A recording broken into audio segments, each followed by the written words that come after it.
Welcome friends. आज के video में हम देखेंगे बिहार एडीओ के एग्जाम के क्वेश्चन के बारे में। दोस्तों, इस सेट में हमारे द्वारा सामान्य ज्ञान का क्वेश्चन लाया गया है जो कि आपके एग्जाम के लिए काफ़ी महत्वपूर्ण है। दोस्तों, इस सेट से हमारे द्वारा जो जीके का सेट कराया जा रहा है उससे आपके एग्जाम में 80 से 95% तक नंबर पूछे जा सकते हैं। इसलिए जितना हो सके इस वीडियो को आप एग्जाम देने से पहले ज़रूर से ज़रूर देख कर जाएँ। और यदि आपको वीडियो अच्छा लगे तो इस वीडियो को लाइक ज़रूर कर दें। तो चलिए मैं इस वीडियो को शुरू करता हूँ। आज का हमारा पहला प्रश्न है कि 1857 के विद्रोह के दौरान बिहार के जगदीशपुर से विद्रोह का नेतृत्व किसने किया था। दोस्तों, यह वेरी इंपॉर्टेंट क्वेश्चन है और यह आपके एग्जाम में पूछा जाएगा। तो इसका नेतृत्व किया गया था वीर कुंवर सिंह के द्वारा। इस प्रश्न का आप व्याख्या देखेंगे कि 80 वर्ष की आयु में वीर कुंवर सिंह ने अंग्रेजों के विरुद्ध अदम्य साहस का परिचय दिया था। उन्हें बिहार का सिंह भी कहा जाता है, ये आपको याद रखना है। हमारा अगला प्रश्न है, भारतीय संविधान का कौन सा अनुच्छेद वित्तीय आपातकाल से संबंधित है। तो यह अनुच्छेद है अनुच्छेद 360। इस प्रश्न का आप व्याख्या देखेंगे कि यदि राष्ट्रपति को लगने की देश की वित्तीय स्थिरता खतरे में है तो वे अनुच्छेद 360 के तहत इसकी घोषणा कर सकते हैं। भारत में अब तक एक बार भी वित्तीय आपात नहीं लगा है, ये आपको याद रखना है। हमारा अगला प्रश्न है, पौधों में प्रकाश संश्लेषण की प्रक्रिया के मुख्य रूप से किस रंग के प्रकाश में सबसे तीव्र होती है। तो यह होती है लाल रंग में मुख्य रूप से तीव्र। इस प्रश्न का आप व्याख्या देखेंगे, प्रकाश संश्लेषण लाल रंग में के प्रकाश में सबसे अधिक और बैगनी नीले में सबसे बाद में होती है, जबकि हरे प्रकाश में यह न्यूनतम होती है, यह आपको याद रखना है। हमारा अगला प्रश्न है कि आईसीसी महिला T20 विश्व कप 2026 की मेजबानी कौन सा देश करेगा या कर रहा है। तो महिला विश्व 20 का बात कहा जा रहा, तो यह इंग्लैंड के द्वारा किया जा रहा है। इस प्रश्न का आप व्याख्या देखेंगे कि वर्ष 2026 में होने वाली महिला T20 वर्ल्ड कप का आयोजन इंग्लैंड और वेल्स में किया जाना प्रस्तावित है। हमारा अगला प्रश्न है कि बिहार के किस उत्पाद को हाल ही में जीआई टैग दिया गया है जो अपनी विशेष खुशबू और स्वाद के लिए प्रसिद्ध है। हमारा अगला प्रश्न है कि इस प्रश्न का आंसर देखेंगे कि मार्च धान। इसका व्याख्या देखेंगे, पश्चिमी चंपारण के मरचा धान यानी काली मिर्च जैसा दिखने वाला चावल को उसकी सुगंध और स्वाद के लिए भौगोलिक संकेत प्राप्त हुआ है। हमारा अगला प्रश्न है कि प्रसिद्ध पुस्तक यानी नील दर्पण के लेखक कौन थे जिसने नील की खेती करने वाले किसानों के शोषण का वर्णन किया।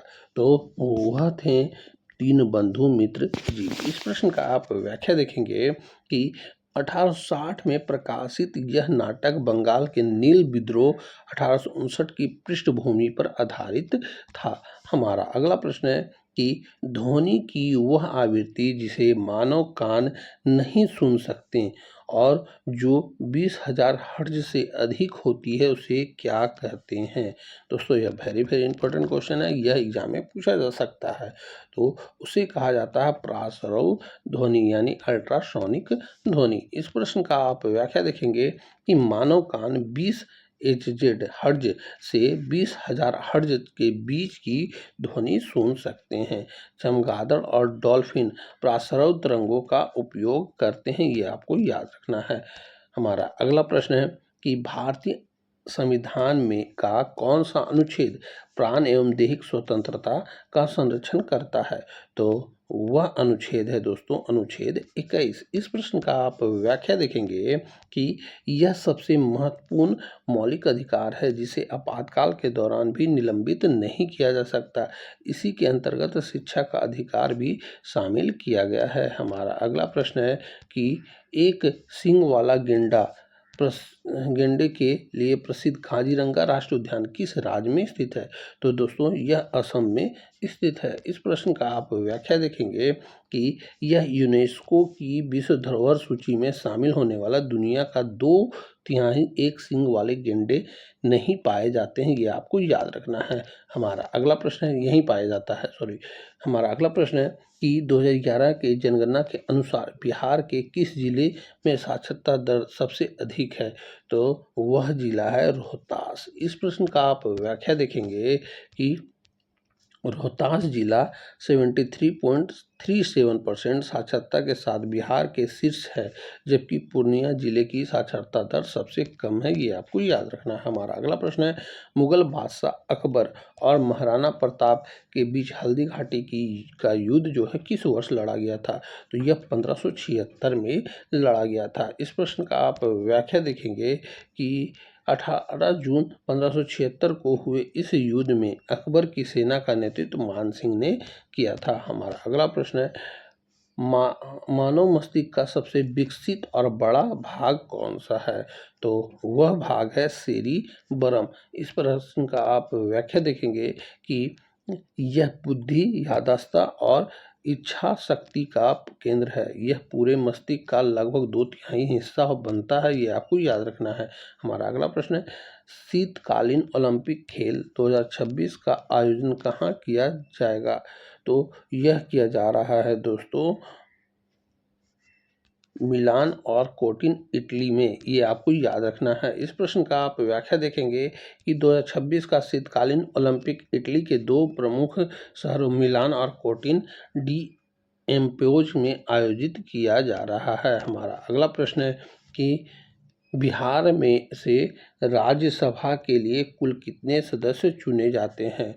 तो बिहार से राज्यसभा के लिए कुल 16 सदस्य चुने जाते हैं। इस प्रश्न का आप व्याख्या देखेंगे कि बिहार में लोकसभा की 40 सीटें और राज्यसभा की 16 सीटें हैं। ये आपको याद रखना है। हमारा अगला प्रश्न है कि अमाशय में स्रावित होने वाले जठर रस का पीएच मान कितना होता है? तो इसका पीएच मान होता है 1.5 से 3.5 के बीच में। इस प्रश्न का आप व्याख्या देखेंगे, जठर रस जो है हाइड्रोक्लोरिक एसिड होता है जो इसे अत्यधिक अम्लीय बनाता है ताकि भोजन का पाचन और कीटाणुओं का नाश हो सके। हमारा अगला प्रश्न है कि बिहार का एकमात्र राष्ट्रीय उद्यान कौन सा है? तो उस राष्ट्रीय उद्यान का नाम है वाल्मीकि राष्ट्रीय उद्यान। इस प्रश्न का आप व्याख्या देखेंगे कि यह बिहार के पश्चिमी चंपारण जिले में भारत नेपाल सीमा पर स्थित है और एक प्रसिद्ध टाइगर रिजर्व भी है।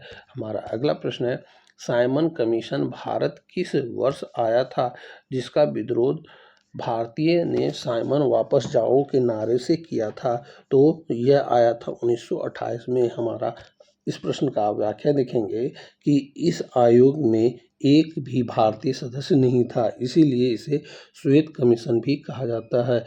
इसी के विद्रोह में के दौरान लाला लाजपत राय घायल हुए थे और उनकी मृत्यु हो गई थी। हमारा अगला प्रश्न है, भारत के किस राज्य की तटीय रेखा सबसे लंबी है? तो उस राज्य का नाम है गुजरात। इस प्रश्न का आप व्याख्या देखेंगे कि गुजरात की तटीय सीमा लगभग 1600 किलोमीटर लंबी है जो भारत के सभी तटीय राज्यों में सर्वाधिक है। हमारा अगला प्रश्न है कि हाल ही में किसे मिस यूनिवर्स 2025 का खिताब से नवाजा गया है?